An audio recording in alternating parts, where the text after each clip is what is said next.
믿을 수 없는 일이었습니다. 2024년 11월, 딸의 3주기 기일. 저는 대기업 수연그룹 회장 강수연입니다. 딸 지우의 무덤을 회사 근처로 이장하기 위해 추모공원을 찾았어요. 무덤 앞에 섰습니다. 그런데 신선한 꽃다발이 놓여 있었어요. 바로 그때 뒤에서 작은 발소리. 돌아보니 두 소녀가 서 있었습니다. 11살, 8살쯤 되어 보이는 자매. 낡은 옷에 손에는 꽃 한 송이씩. 아이들이 무덤 앞에 무릎을 꿇었어요.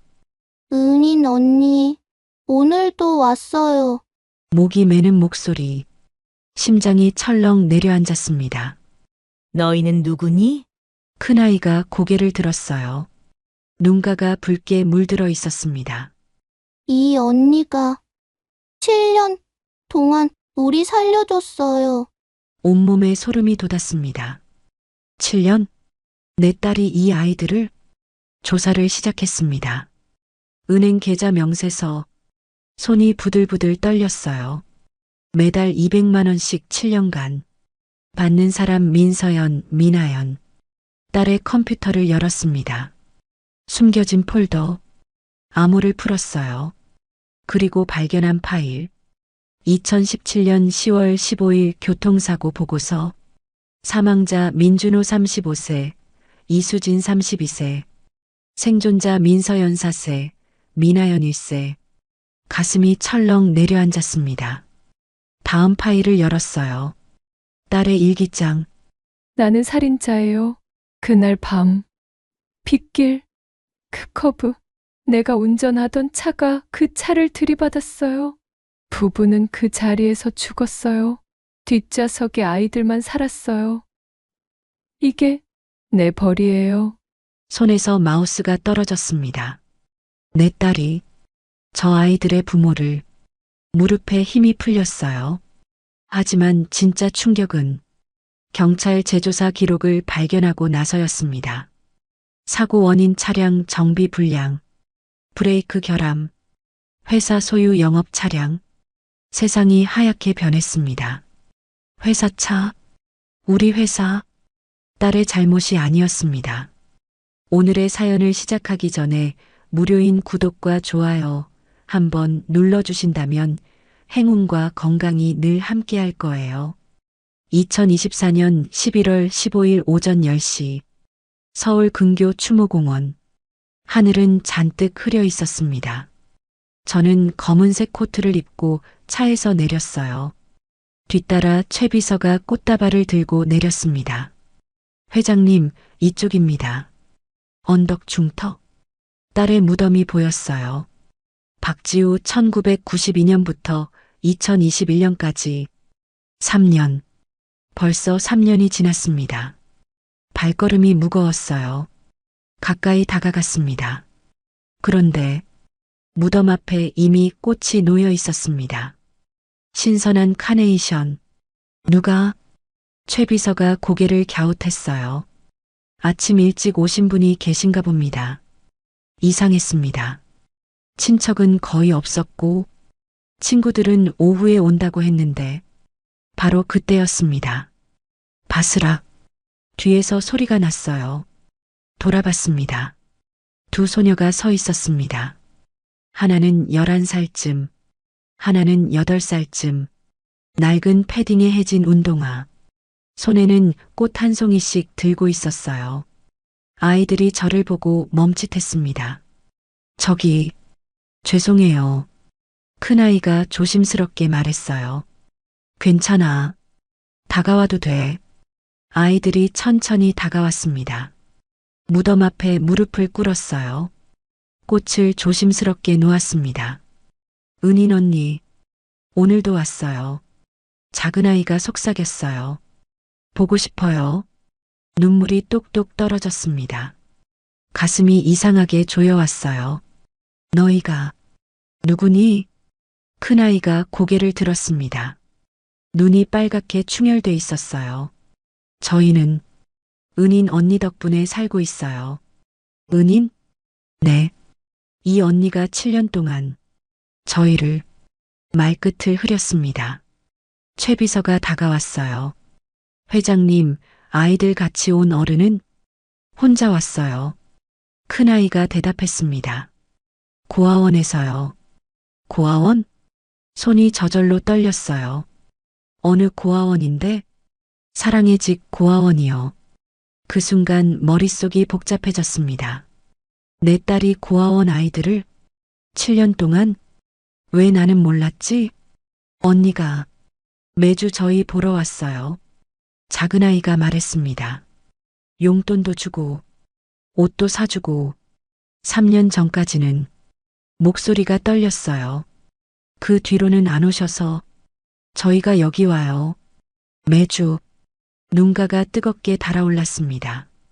너희 이름이 뭐니? 민서연이요. 전 미나연이에요. 민서연, 미나연. 어디선가 들어본 이름 같았는데 너희 혹시 말을 잇지 못했어요. 아이들이 일어섰습니다. 저희 이제 갈게요. 잠깐 손을 뻗었지만 아이들은 돌아섰습니다. 뛰어서 언덕을 내려갔어요. 최 비서, 네, 회장님. 저 아이들 뒤를 밟아. 지금 바로요? 당장. 최 비서가 급히 뛰어갔습니다. 저는 무덤 앞에 주저앉았어요. 딸이 놓아둔 꽃, 아이들이 놓은 꽃, 나란히 놓여 있었습니다. 지우야, 대체 뭘 한 거야? 그날 오후, 회사로 돌아왔습니다. 최 비서가 급히 들어왔어요. 회장님, 확인했습니다. 어디 사는데? 사랑의 집 고아원, 은평구에 있습니다. 부모는 7년 전 교통사고로 사망했다고 합니다. 심장이 쿵 내려앉았습니다. 7년 전, 원장님 말로는 박지우 이사님이 그때부터 후원하셨다고. 입술이 바짝 말랐어요. 얼마나? 매달 200만 원씩 7년간? 네. 계산기를 두드릴 필요도 없었습니다. 1억 6,800만 원. 내 딸이 혼자서 더 조사해. 네. 딸 계좌 내역 전부 뽑아. 회장님, 당장. 목소리가 떨렸어요. 그날 밤 사무실 책상 위에 서류가 쌓였습니다. 은행 거래네요. 손이 부들부들 떨렸어요. 2017년 11월부터 매달 200만 원 빠짐없이 사랑의 집 고아원 민서연, 미나연 생활비 항목명까지 정확했습니다. 딸의 노트북을 켰어요. 비밀번호를 입력했습니다. 지우의 생일. 틀렸습니다. 다시 입력했어요. 제 생일. 화면이 켜졌습니다. 바탕화면. 딸의 사진. 환하게 웃고 있는 모습. 가슴이 미어졌어요. 폴더를 열었습니다. 개인 문서. 클릭했습니다. 2017이라는 폴더. 손이 떨렸어요. 열었습니다. 첫 번째 파일. 교통사고 보고서. 클릭하는 순간 온몸이 얼어붙었습니다. 사고 일시 2017년 10월 15일 23시 42분. 사고 장소 강남구 논현동 교차로. 가해 차량 서울 1 2가 3456 수연그룹 소유. 운전자 박지우 25세. 피해 차량 서울 34나 7890. 사망자 민준호 35세.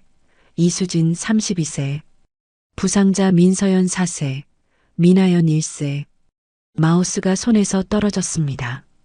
민서연, 미나연. 오늘 무덤 앞에 그 아이들. 내 딸이 그 아이들의 부모를. 잠시 후 더 충격적인 진실이 밝혀집니다. 숨이 막혔습니다.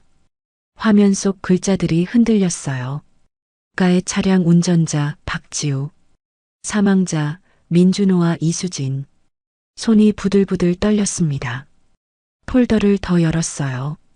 사고 현장 사진. 클릭하는 순간 눈을 감았습니다. 하지만 봐야 했어요. 천천히 눈을 떴습니다. 화면 속에 비에 젖은 아스팔트가 보였어요. 박살난 2대의 차, 붉은 불빛들, 구급차와 경찰차, 그리고 바닥에 덮인 흰 천 2개. 입술이 바짝 말랐어요. 다음 파일을 열었습니다. 목격자 진술서였어요. 당시 비가 심하게 내리고 있었다고 합니다. 검은색 세단이 과속으로 커브를 돌았고 반대편에서 오던 흰색 승용차와 정면 충돌했어요. 흰색 차는 중앙선을 넘지 않았습니다. 검은색 차가 중앙선을 침범했다고 적혀 있었어요. 가슴이 무너졌습니다. 내 딸이 중앙선을 침범해서 사람을 죽였다는 뜻이었어요. 폴더 안에 또 다른 파일이 있었습니다. 지우일기라는 제목. 손이 떨렸지만 열었어요. 첫 페이지에는 2017년 10월 16일이라고 적혀 있었습니다. 딸의 글씨가 보였어요. 나는 살인자가 됐다고 시작했습니다. 어젯밤 회사 영업차를 몰고 집에 가던 길이었다고 했어요. 비가 억수같이 쏟아졌고 앞이 잘 안 보였다고 합니다. 핸들을 꺾었는데 차가 미끄러졌대요. 중앙선을 넘었고 그리고 부딪혔다고 적혀 있었습니다. 정신을 차리고 나가보니 반대편 차가 완전히 박살나 있었대요. 운전석의 남자, 조수석에 여자가 피를 흘리고 있었다고 합니다. 뒷좌석에서는 울음소리가 들렸다고 했어요. 아이들이었습니다. 언니로 보이는 아이가 동생을 안고 엄마 아빠를 부르며 울고 있었다고 합니다. 구급차가 왔고 경찰이 왔지만 부부는 그 자리에서 죽었다고 적혀 있었어요. 딸은 마지막에 이렇게 썼습니다. 내가 죽였다고, 내 손으로 죽였다고. 이게 악몽이었으면 좋겠지만 아니라고, 나는 살인자라고. 눈물이 뚝뚝 떨어졌습니다. 종이 위에 얼룩이 졌어요. 다음 날짜로 넘겼습니다. 2017년 10월 20일. 딸은 장례식에 갔다고 했어요. 멀리서 지켜봤는데 아이들이 영정사진 앞에서 울고 있었다고 합니다. 4살과 1살, 너무 어린 아이들이 부모를 잃었다고 적혀 있었어요. 나 때문에 고아가 됐다고 다가가고 싶었지만 무슨 얼굴로 가겠냐고 발이 땅에 박힌 것처럼 움직이지 않았다고 했습니다. 다음 페이지를 넘겼어요. 2017년 11월 1일. 아이들이 고아원에 갔다는 소식을 들었다고 합니다. 친척이 없어서 사랑의 집 고아원으로 갔다고 적혀 있었어요. 경찰 조사는 끝났고 회사에서 거액을 지불해서 합의했다고 합니다. 형사 처벌은 없었지만 딸은 알고 있었대요. 자신이 죄인이라는 것을 돈으로 해결됐다고 해서 죄가 사라지는 건 아니라고 썼습니다. 손이 떨려서 마우스를 잡을 수 없었어요. 계속 읽었습니다. 2017년 11월 15일. 딸은 고아원에 갔다고 했어요. 멀리서 아이들을 봤는데 큰아이 서연이가 동생 하연이 손을 잡고 마당에서 놀고 있었다고 합니다. 하지만 웃지 않았다고 적혀 있었어요. 4살짜리가 웃지 않는다는 게 말이 되냐며 가슴이 찢어졌다고 했습니다. 그날 딸은 결정했다고 합니다. 평생 속죄하며 살겠다고, 이 아이들을 멀리서라도 돌보겠다고, 이게 자신의 벌이라고 적혀 있었어요. 페이지를 계속 넘겼습니다. 2017년 12월 25일 크리스마스. 딸은 고아원에 익명으로 선물을 보냈다고 했어요. 서연이와 하연이 이름으로 선물을 보내고 멀리서 지켜봤다고 합니다. 서연이가 포장을 뜯었고 인형이 나왔을 때 하연이가 웃었다고 적혀 있었어요. 처음 봤다고 합니다. 저 아이가 웃는 걸.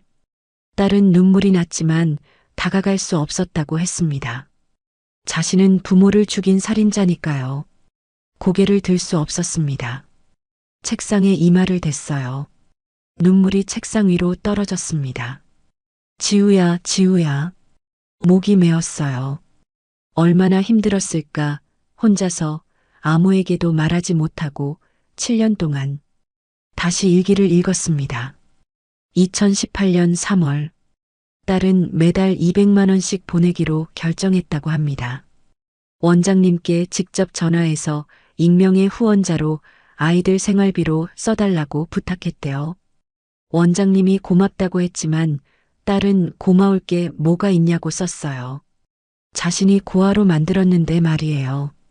2019년 7월, 딸은 서연이를 처음 만났다고 합니다. 고아원 봉사 프로그램으로 갔을 때였대요.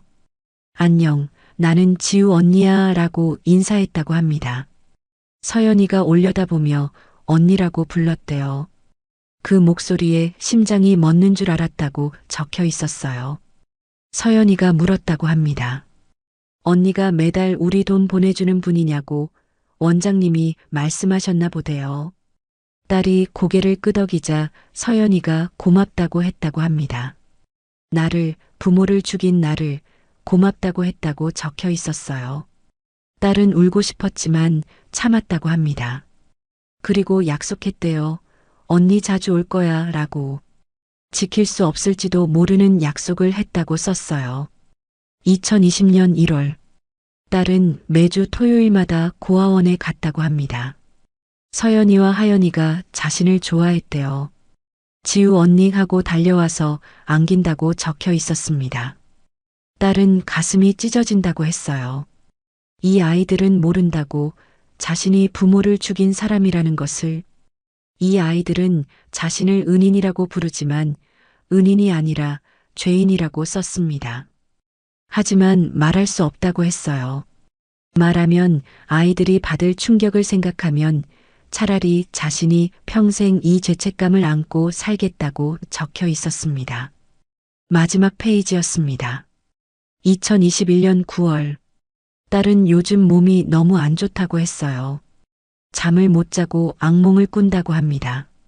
매일 밤 그날의 사고가 보인다고, 부딪히는 순간과 피 흘리는 부부, 우는 아이들이 보인다고 적혀 있었어요.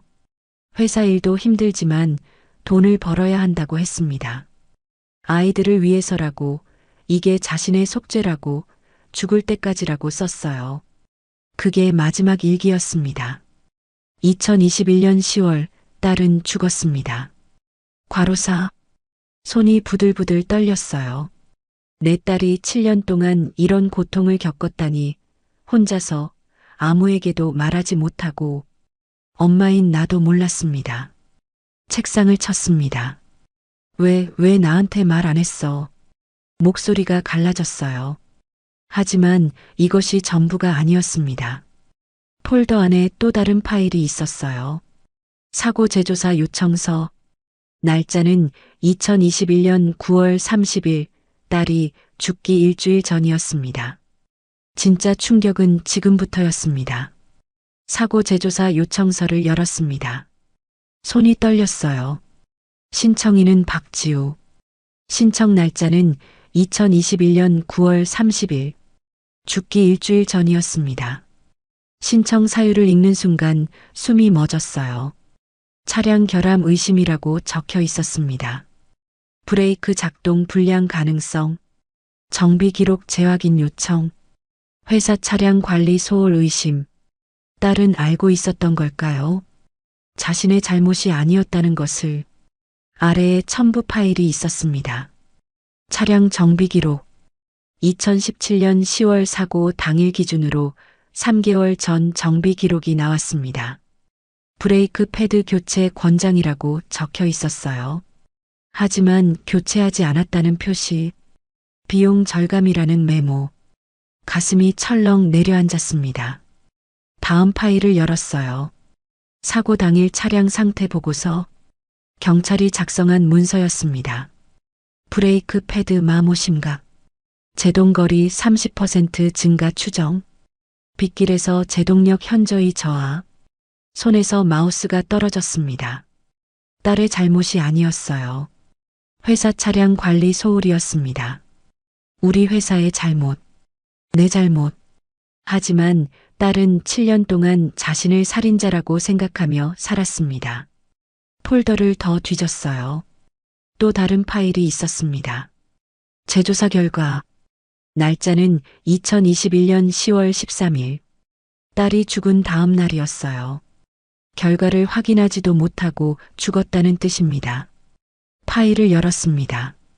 재조사 결론이 나와 있었어요. 차량 결함이 사고의 주요 원인. 운전자 과실 10%, 차량 관리 소홀 90%, 형사 책임 면제 가능, 민사 합의금 과다 지급 판정. 눈앞이 하얗게 변했습니다. 딸의 잘못이 거의 없었다는 뜻이에요. 회사의 책임이었습니다. 하지만 딸은 7년 동안 혼자 그 죄를 짊어지고 살았어요. 책상 서랍을 열었습니다. 딸의 유품 상자, 떨리는 손으로 열었어요. 안에 작은 수첩이 있었습니다. 서연이와 하연이라고 적힌 수첩. 펼쳤습니다. 2017년 11월부터 2021년 9월까지의 기록이었어요. 매주 토요일마다 적혀 있었습니다. 2018년 3월 10일, 서연이가 오늘 처음으로 웃었다고 적혀 있었어요.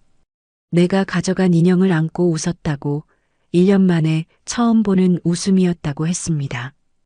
2018년 8월 15일, 하연이가 처음으로 말을 했다고 합니다.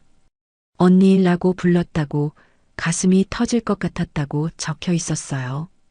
2019년 5월 20일, 서연이가 유치원에 입학했다고 합니다. 원장님이 사진을 보내줬는데 교복을 입은 모습이 너무 예뻤다고 부모님이 계셨다면 얼마나 좋아하셨을까 생각하니 눈물이 났다고 적혀 있었습니다. 2020년 1월 1일, 새해 첫날 아이들과 떡국을 먹었다고 합니다. 서연이가 소원을 말했대요. 엄마 아빠 보고 싶다고 하늘에서 우리 보고 계시냐고 물었다고 적혀 있었어요. 딸은 대답할 수 없었다고 합니다.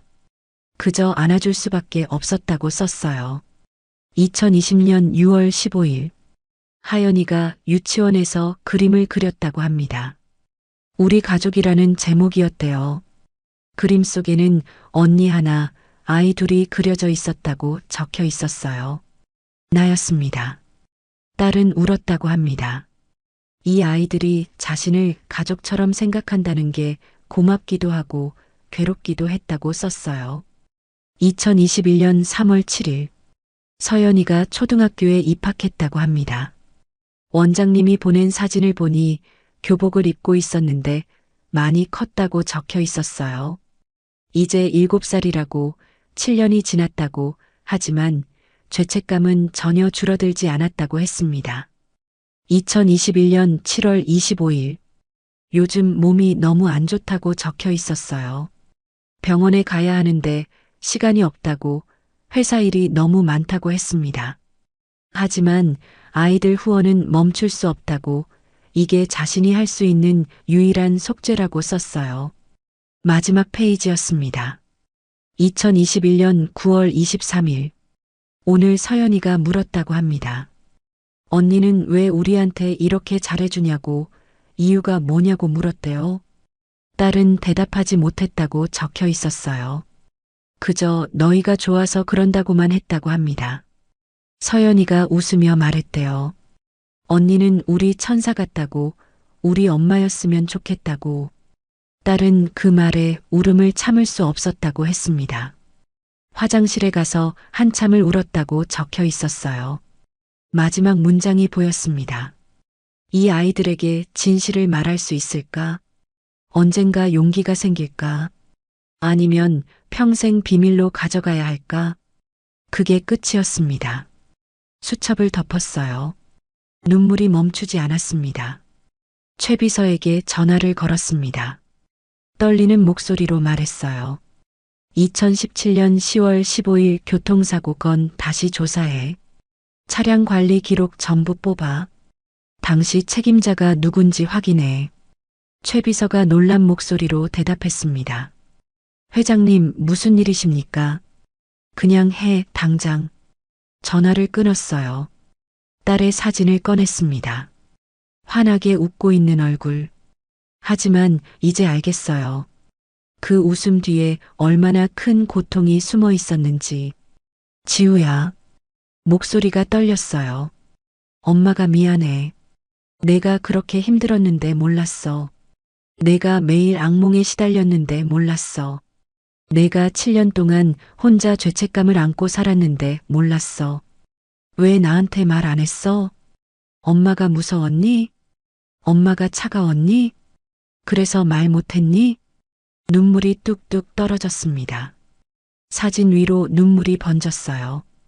다음 날 아침, 최 비서가 서류를 들고 들어왔습니다. 표정이 어두웠어요. 회장님, 확인했습니다. 말해봐. 2017년 당시 차량 관리 책임자는 김 부장이었습니다. 비용 절감을 위해 정비를 미뤘다고 합니다. 그 결과가 사고로 이어졌습니다. 숨이 막혔어요. 김 부장은 지금 어디 있어? 3년 전 퇴사했습니다. 찾아봐, 당장. 네, 회장님. 최 비서가 나갔습니다. 혼자 남았어요. 창밖을 바라봤습니다. 회색빛 하늘. 비가 내릴 것 같았어요. 7년 전 그날처럼. 딸이 사고를 낸 그날처럼. 아니, 회사가 사고를 낸 그날처럼. 주먹을 꽉 쥐었습니다. 이제 알았어, 지우야. 내 잘못이 아니었어. 회사의 잘못이었어. 내 잘못이었어. 하지만 넌 7년 동안 혼자 그 짐을 지고 살았어. 그리고 죽었어. 엄마가 이제라도 바로잡을게. 내가 못다한 일. 엄마가 할게. 하지만 더 큰 진실이 기다리고 있었습니다. 일주일이 지났습니다. 사랑의 집 고아원 앞에 섰어요. 낡은 2층 건물. 마당에서 아이들 웃음소리가 들렸습니다. 심장이 두근거렸어요. 문을 열고 들어갔습니다. 원장실 문을 두드렸어요. 들어오세요. 문을 열자 50대 여자가 일어섰습니다.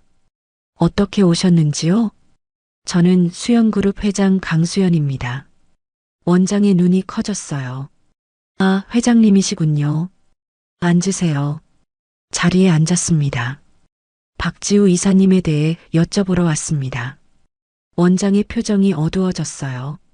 지우 씨 말씀이시군요. 정말 좋은 분이셨어요. 목소리가 떨렸습니다. 어떤 분이었는지 말씀해 주시겠어요? 원장이 천천히 입을 열었어요. 7년 전 가을이었습니다. 어느 날 젊은 여자분이 고아원을 찾아오셨어요. 박지우라고 하시더군요. 매달 200만 원씩 후원하고 싶다고 하셨습니다. 처음엔 익명이었어요. 하지만 1년 후부터 직접 오셨죠. 매주 토요일마다. 한 번도 빠지지 않고요. 어떤 아이들을 돌봤나요? 민서연이와 민하연이요. 그 아이들 부모님이 교통사고로 돌아가셨거든요. 지우 씨가 특히 그 아이들을 아꼈어요. 가슴이 조였습니다. 왜 그 아이들을 특별히 돌봤을까요? 원장이 고개를 저었어요. 모르겠어요. 여쭤봤지만 그저 아이들이 좋다고만 하셨어요. 하지만 느낌이 있었어요. 뭔가 특별한 이유가 있는 것 같았죠. 죄책감 같은 게 보였거든요. 숨이 막혔습니다. 원장님은 알고 계셨군요. 원장이 조용히 말했어요. 짐작은 했어요. 하지만 확신은 없었죠. 지우 씨가 그 아이들 부모님 사고와 관련이 있다는 건.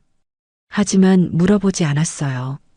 그분이 얼마나 힘들어 하시는지 보였거든요. 눈물이 날 것 같았어요. 아이들은 알고 있나요? 아니요. 전혀 몰라요. 아이들은 지우 씨를 천사처럼 생각해요. 은인 언니라고 부르죠. 그 아이들한테 지우 씨는 세상에서 가장 좋은 사람이에요. 고개를 끄덕였습니다. 아이들을 만나고 싶습니다. 원장이 일어섰어요. 마당에 있을 거예요. 안내해 드릴게요. 복도를 걸었습니다. 창문 너머로 마당이 보였어요.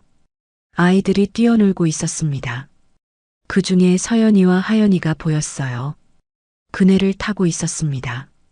하연이가 그네를 밀어주고 있었어요. 언니, 더 높이. 서연이가 웃으며 말했습니다. 발걸음이 멈췄어요. 웃고 있는 아이들. 하지만 내 딸이 그 부모를 죽였다는 사실. 어떻게 말하죠? 어떤 얼굴로 저 아이들을 만나죠? 원장이 옆에서 말했어요. 천천히 하세요. 서두르지 마시고요. 밖으로 나갔습니다. 마당에 섰어요. 아이들이 저를 봤습니다. 서연이가 그네에서 내렸어요. 할머니, 작은 목소리로 불렀습니다. 응, 나야. 다가갔어요. 무릎을 꿇고 아이들과 눈높이를 맞췄습니다.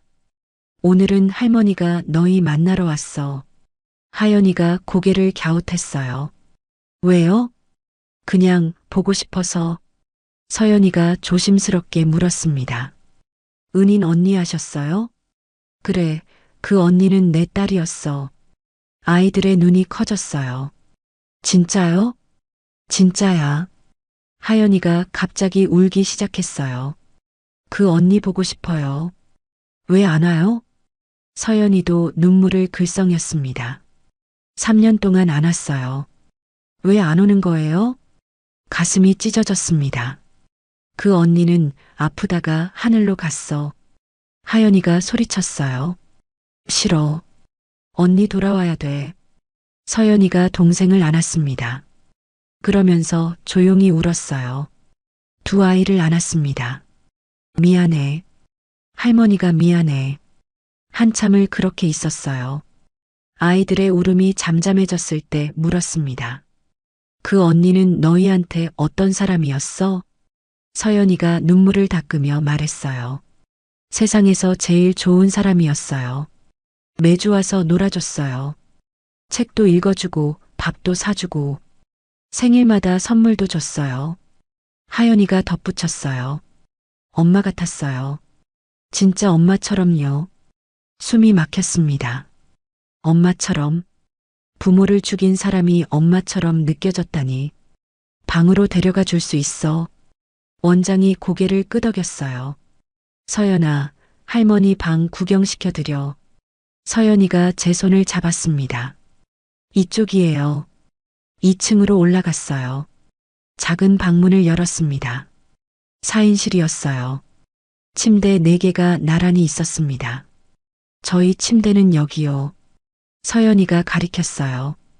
창가 쪽 침대 2개. 침대 옆 벽에 사진들이 붙어 있었습니다. 다가가서 봤어요. 딸과 아이들이 찍은 사진들. 놀이공원에서 찍은 사진. 동물원에서 찍은 사진. 식당에서 찍은 사진. 모두 환하게 웃고 있었어요.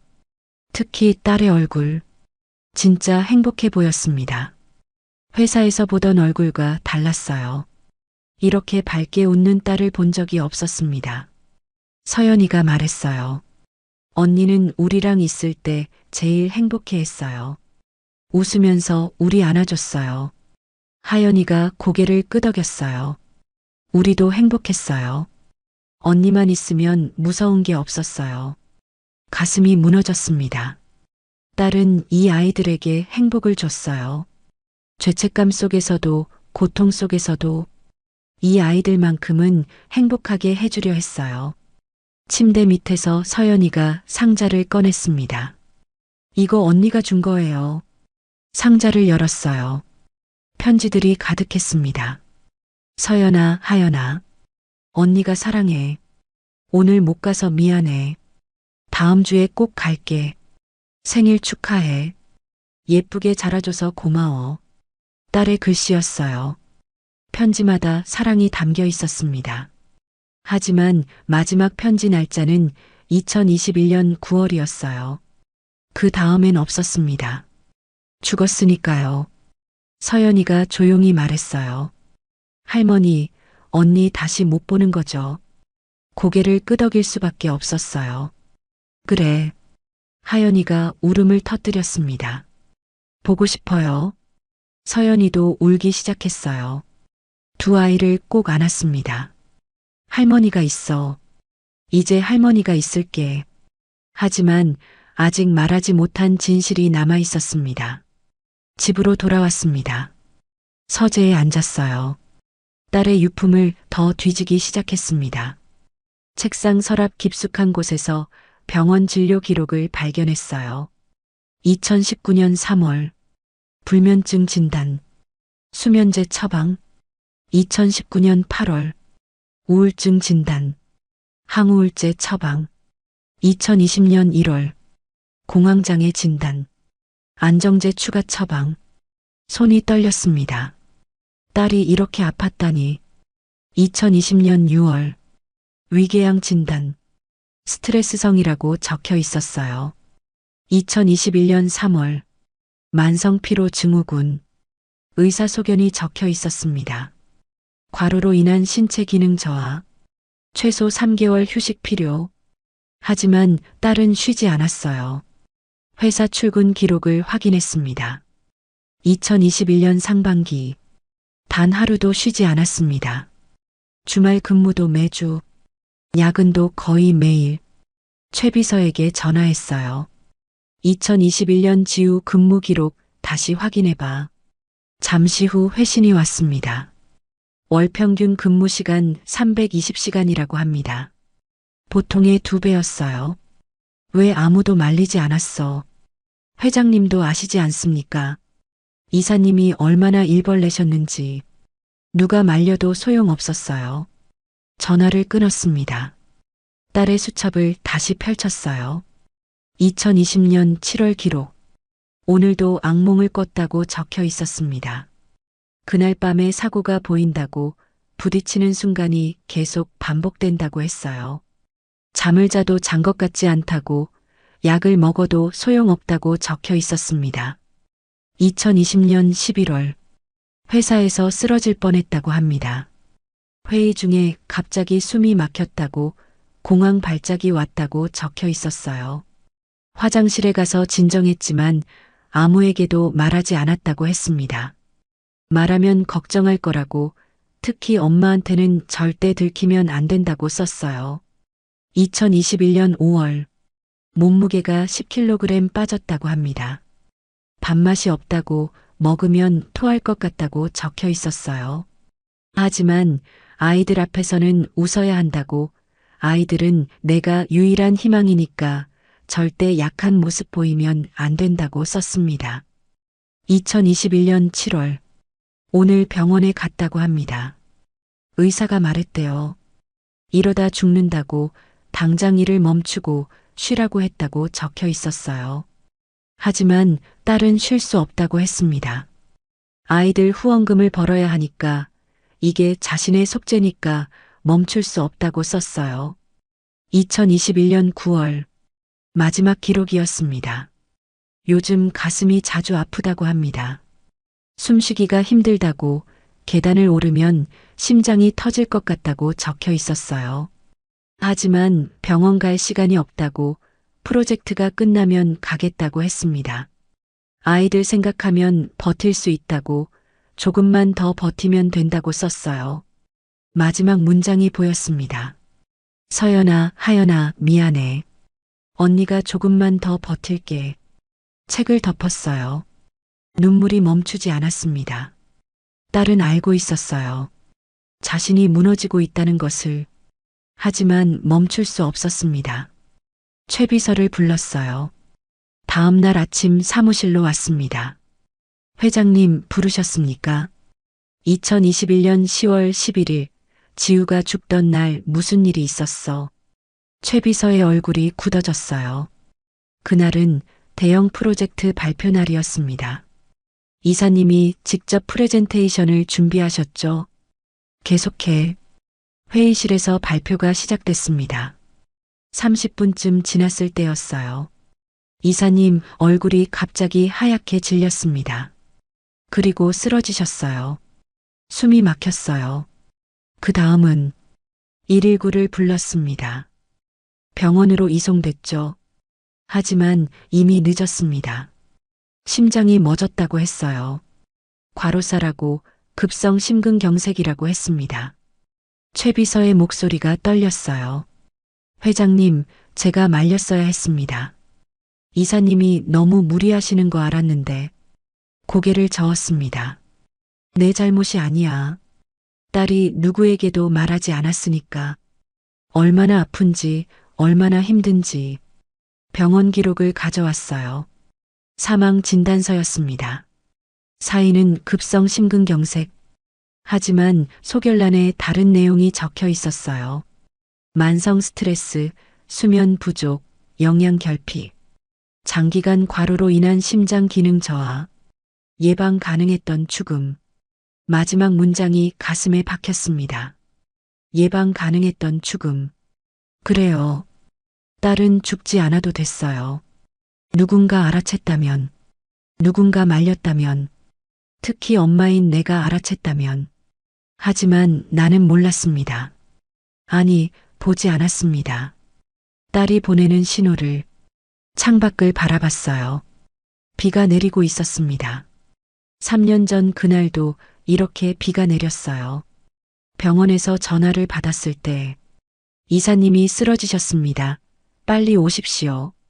달려갔지만 이미 늦었습니다. 차가운 시체로 변한 딸. 그때는 몰랐어요. 딸이 왜 그렇게 무리했는지, 무엇 때문에 자신을 혹사했는지 이제 알았습니다. 아이들 때문이었어요. 죄책감 때문이었고요. 속죄하기 위해 자신을 죽인 거예요. 천천히 7년에 걸쳐서 책상 서랍에서 딸의 마지막 사진을 꺼냈습니다. 2021년 9월 아이들과 찍은 마지막 사진. 딸의 얼굴이 보였어요. 웃고 있었지만 눈은 웃지 않았습니다. 뺨이 푹 꺼져 있었어요. 눈 밑에 다크서클, 창백한 얼굴. 이미 죽어가고 있었던 거예요. 하지만 아이들 앞에서는 웃었습니다. 마지막 순간까지 사진을 가슴에 안았어요. 지우야, 미안해. 엄마가 못 알아봐서 미안해. 내가 그렇게 아픈데 몰랐어. 내가 그렇게 무너지는데 몰랐어. 엄마가 차갑게 굴어서 내가 말 못했구나. 엄마 때문에 혼자 죽어갔구나. 목이 메었습니다.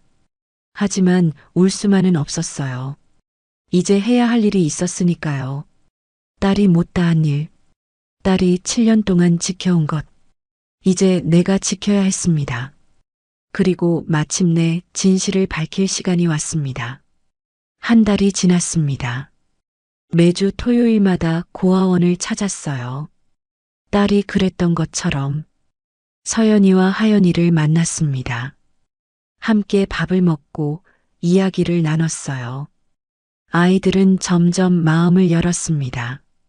하지만 저는 아직 말하지 못했어요. 진실을, 딸이 부모를 죽인 사람이라는 것을, 아니, 회사가 죽인 거라는 것을.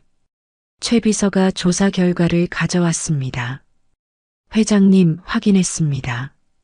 당시 차량 관리 책임자 김 부장을 찾았어요. 어디 있어? 부산에 살고 있습니다. 만나자고 해. 최 비서가 망설였어요. 회장님, 그분이 오시겠습니까? 오게 만들어. 당장. 사흘 후 사무실로 50대 남자가 들어왔습니다. 김 부장이었어요. 회장님, 오랜만입니다. 앉아. 남자가 불안한 표정으로 앉았어요. 2017년 10월 15일 교통사고 기억하나? 얼굴이 하얗게 질렸습니다. 그게 무슨, 박지우 이사가 몰던 차, 정비를 안 했지. 김 부장이 고개를 떨궜어요. 회장님, 그건, 말해봐. 당시 비용 절감 지시가 있었습니다. 본사에서 내려온 지시였어요. 불필요한 정비는 미루라고. 숨이 막혔습니다. 본사 지시, 내 지시였어요. 계속해. 브레이크 패드 교체 권장이 나왔지만 미뤘습니다. 아직 쓸만하다고 판단했어요. 하지만 빗길에서 제동력이 떨어졌고 목소리가 작아졌습니다. 사고가 났습니다. 2사람이 죽었어. 죄송합니다. 사과로 되는 게 아니야. 김 부장이 고개를 들었어요. 하지만 회장님, 당시 합의했지 않습니까? 거액을 지불하고 종결됐어요. 형사 처벌도 없었고요. 합의금을 낸 게 문제가 아니야. 내 딸이 7년 동안 죄책감에 시달렸어. 자신이 살인자라고 생각하며 살았어. 그리고 죽었어. 괄호로. 김 부장의 얼굴이 창백해졌어요. 저는 몰랐습니다. 나가. 네. 그런데 김 부장. 돌아봤어요. 다시는 내 앞에 나타나지 마. 남자가 황급히 나갔습니다. 혼자 남았어요. 창밖을 바라봤습니다. 결국 내 잘못이었어요. 비용 절감을 지시한 것도 나, 딸을 몰아붙인 것도 나, 모든 게 나 때문이었습니다. 주말이 왔습니다. 고아원을 찾았어요. 서연이와 하연이가 반갑게 맞아줬습니다. 할머니, 응, 왔어. 오늘은 어디 가요? 오늘은 할머니가 너희한테 할 이야기가 있어. 서연이가 고개를 갸웃했어요. 무슨 이야기요? 중요한 이야기야. 원장님께 부탁해서 조용한 방을 빌렸습니다. 세 사람이 앉았어요. 심장이 두근거렸습니다. 서연아, 하연아. 네. 너희 부모님 사고에 대해 알고 싶니? 서연이의 표정이 굳어졌어요. 알고 싶어요. 하지만 아무도 말해주지 않았어요. 숨을 깊이 들이마셨습니다. 7년 전 10월 15일 밤, 너희 부모님이 차를 타고 가고 계셨어. 빗길이었어. 그때 다른 차가 중앙선을 넘어서 부딪혔어. 서연이가 숨을 죽였어요. 그 차를 운전한 사람이 내 딸 지우였어. 방 안이 조용해졌습니다. 시계 소리만 똑딱똑딱 들렸어요. 서연이가 입술을 깨물었습니다. 은인 언니가 우리 부모님을. 고개를 끄덕였어요. 그래. 하연이가 울음을 터뜨렸습니다. 싫어. 거짓말이에요. 서연이가 동생을 안았어요. 하지만 눈물을 흘리고 있었습니다. 왜 우리한테 잘해준 거예요? 죄책감 때문이었어. 지우는 7년 동안 너희를 돌봤어. 속죄하기 위해서. 서연이가 소리쳤습니다. 우리 불쌍해서요? 동정해서요? 아니야. 그럼 뭐예요? 사랑해서야. 서연이가 눈물을 닦았어요. 사랑이요? 부모 죽인 사람이 우릴. 그래, 사랑했어. 처음엔 죄책감이었을 거야. 하지만 7년 동안 너희를 보면서 진짜 사랑하게 됐어. 가방에서 수첩을 꺼냈습니다. 딸이 쓴 거야. 읽어볼래? 서연이가 받아들었어요. 펼쳤습니다. 2018년 3월 서연이가 처음 웃었다. 2019년 7월 서연이가 고맙다고 했다. 2020년 1월 하연이가 안겨서 울었다. 2021년 9월 서연이가 엄마 같다고 했다. 페이지를 넘기며 서연이가 울었어요. 하연이도 옆에서 같이 봤습니다. 마지막 페이지에 도착했어요. 이 아이들에게 진실을 말할 수 있을까? 용기가 생길까? 평생 비밀로 가져가야 할까? 서연이가 수첩을 덮었습니다. 언니는 우리한테 말 안 하려 했어요. 그래, 말하면 너희가 상처받을까봐. 그래서 혼자 안고 살았어. 7년 동안. 하연이가 물었어요. 그럼 언니는 나쁜 사람이에요? 고개를 저었습니다. 아니야. 사고는 지우 잘못이 아니었어. 차량 결함 때문이었어. 회사가 정비를 안 해서. 브레이크가 고장났고 빗길에서 미끄러진 거야. 지우는 운전자일 뿐이었어. 서연이가 고개를 들었어요. 그럼 언니 잘못이 아니었어요? 거의 아니야, 10%만. 나머지 90%는 회사 책임이야. 하지만 지우는 그걸 몰랐어. 7년 동안 자신이 살인자라고 생각했어.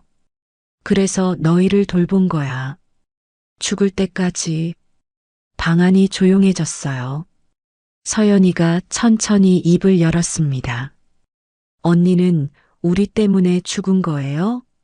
뭐라고? 과로사라고 하셨잖아요. 우리 후원하느라 일을 너무 많이 해서 가슴이 찢어졌습니다. 아니야, 그건 맞아요. 서연이가 울었어요. 언니가 우리 때문에 죽었어요. 우리가 죽인 거예요. 아니야. 하연이도 울기 시작했습니다. 언니 미안해요. 두 아이를 안았어요. 너희 잘못이 아니야. 회사 잘못이야. 내 잘못이야. 지우를 몰아붙인 건 나야. 비용 절감 지시한 것도 나고 일을 많이 시킨 것도 나야. 서연이가 제품에서 울었습니다.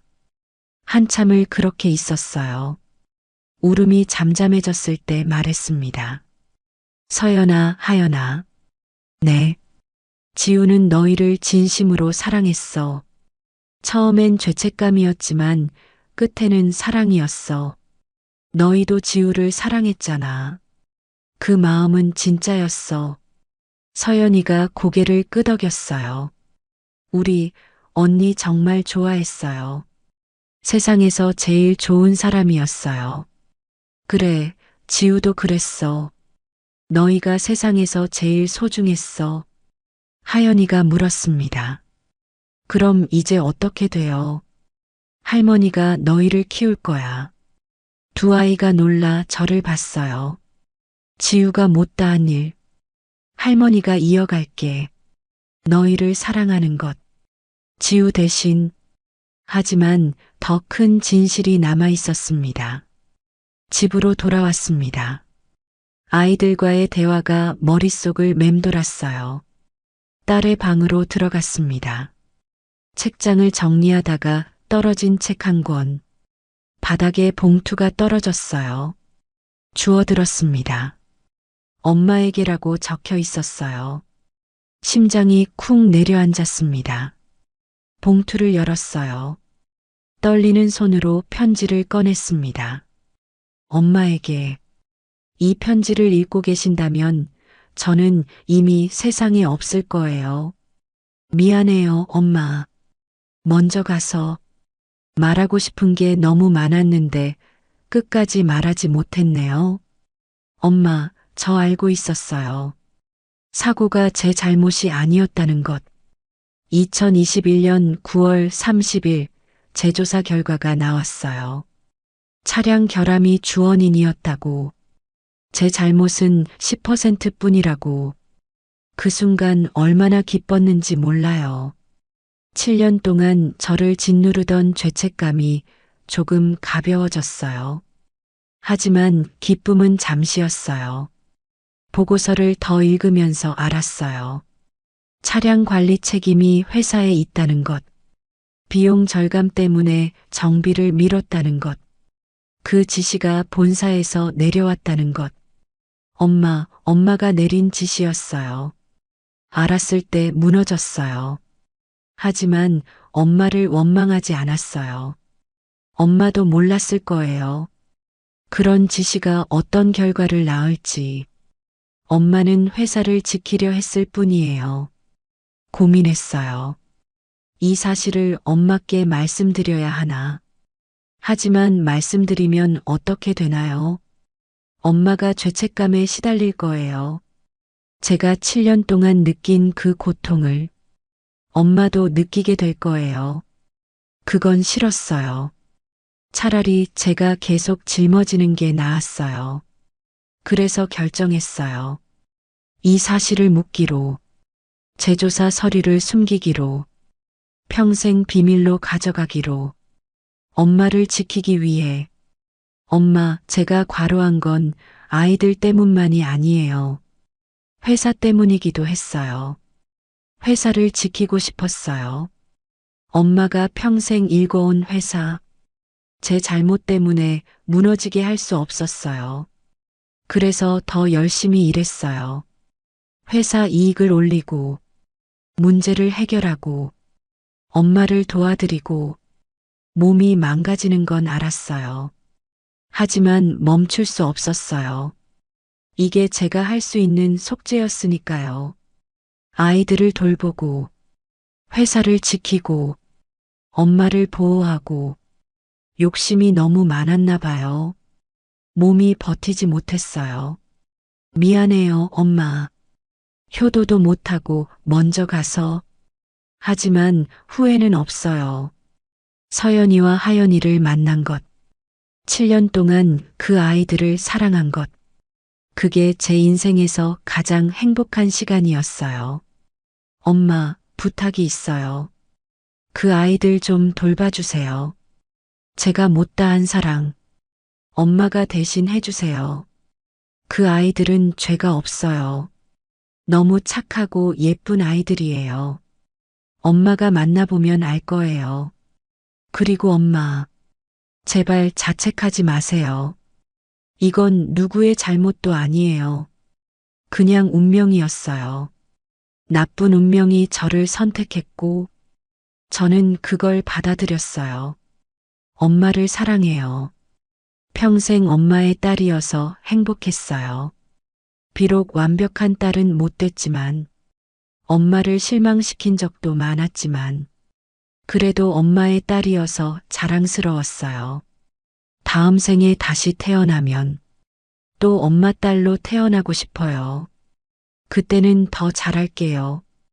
더 많이 웃을게요. 더 솔직하게 말할게요. 사랑해요, 엄마. 그리고 미안해요. 안녕. 박지우 올림. 편지가 손에서 떨어졌습니다. 주저앉았어요. 바닥에 무릎을 꿇었습니다. 소리 없이 울었어요. 딸은 알고 있었습니다. 진실을. 하지만 말하지 않았어요. 나를 지키기 위해 7년 동안 혼자 짊어진 것도 모자라. 진실을 알고도 또 혼자 안았습니다.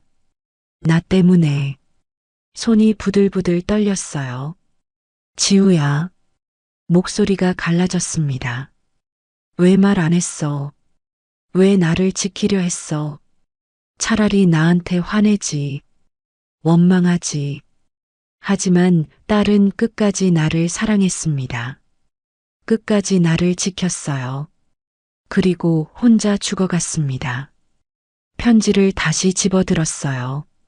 딸의 글씨, 떨리는 글씨, 마지막 힘을 다해 쓴 글씨, 가슴에 안았습니다. 지우야, 미안해. 엄마가 정말 미안해. 내가 나를 지켰는데 나는 널 지키지 못했어. 내가 나를 사랑했는데 나는 그 사랑을 몰랐어. 늦었지만 이제라도 엄마가 할게.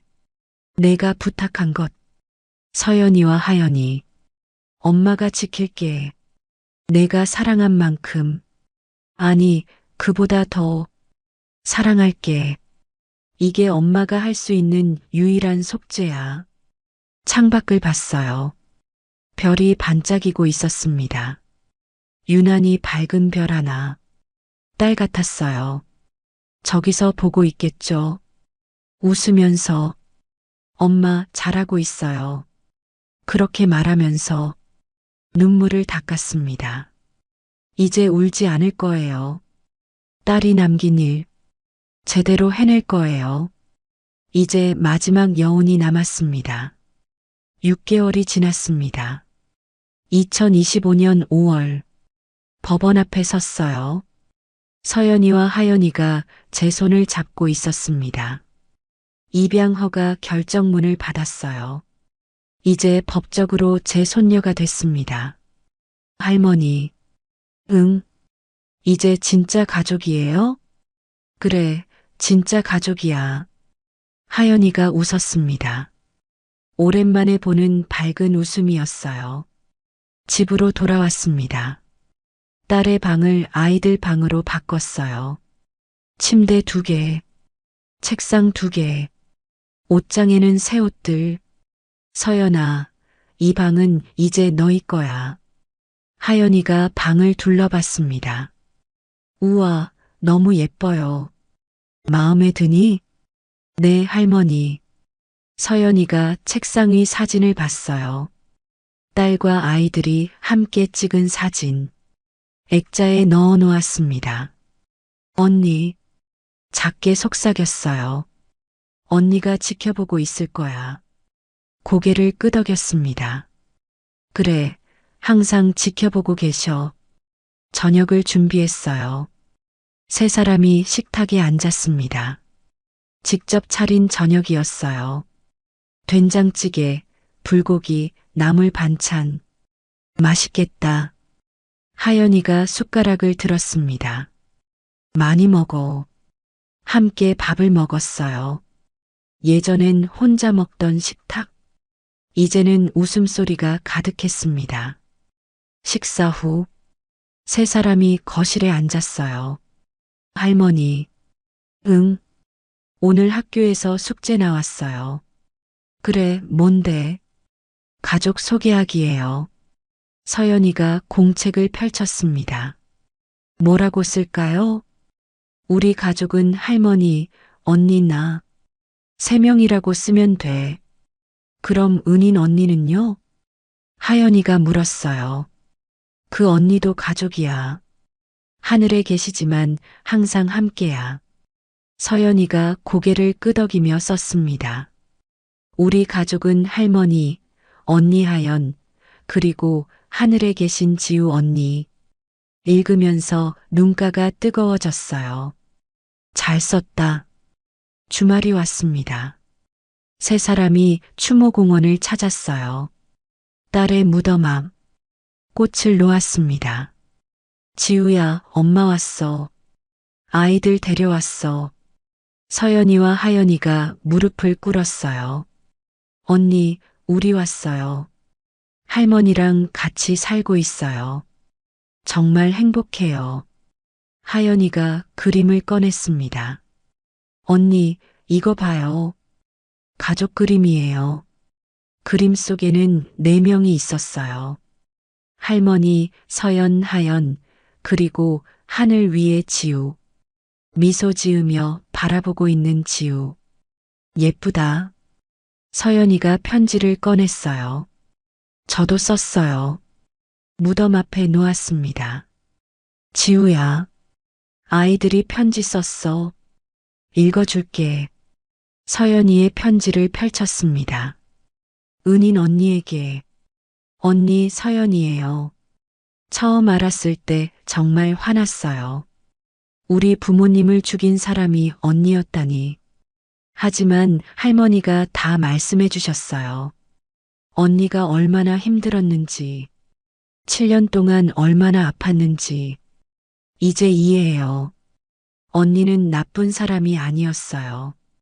그냥 불운한 사람이었어요. 그래도 우리를 사랑해준 사람이었어요. 고마워요, 언니.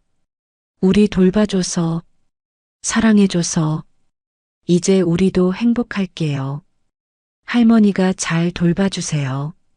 언니 하늘에서 편히 쉬어요. 그리고 가끔 우리 보러 와줘요. 꿈에서라도. 사랑해요.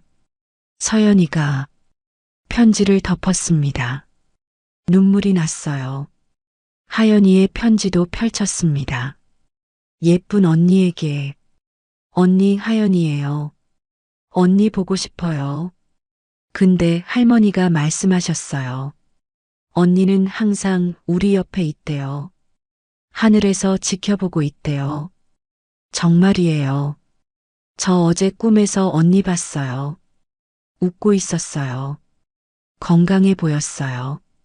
언니, 아프지 마세요. 하늘에서는 편하게 사세요. 우리 걱정 마시고요. 할머니가 정말 잘해주세요. 밥도 맛있고, 방도 예쁘고, 학교도 재미있어요. 행복해요. 언니 덕분이에요. 고마워요. 사랑해요. 하연이가 두 편지를 무덤 앞에 놓았습니다. 지우야, 봤지? 아이들이 편지 썼어. 용서했어. 이제 괜찮아. 서연이가 말했어요. 할머니, 우리 기도해요. 그래. 세 사람이 손을 잡았습니다. 고개를 숙였어요. 지우 언니, 평안하세요. 우리 항상 기억할게요. 사랑해요. 바람이 불었습니다. 따뜻한 바람. 봄바람이었어요. 머리카락이 날렸습니다. 딸이 보내는 인사 같았어요. 일어섰습니다. 가자, 아이들아. 네. 집으로 가는 길. 하연이가 제 손을 꼭 잡았어요. 할머니. 응. 행복해요. 나도 행복해. 서연이도 웃으며 말했습니다. 우리 앞으로도 계속 행복하게 살아요. 그럼 약속해. 약속해요. 세 사람이 웃었습니다. 하늘을 올려다봤어요. 구름 사이로 햇살이 비쳤습니다. 따뜻한 햇살. 지우야. 마음속으로 말했어요. 엄마가 잘할게. 내가 사랑한 아이들. 엄마가 지킬게. 평생. 약속해. 때로는 용서가 정답입니다.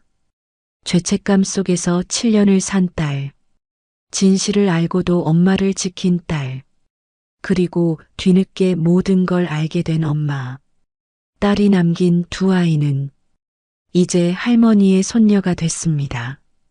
상처는 아물고, 미움은 용서로 바뀌고, 슬픔은 사랑으로 변했습니다.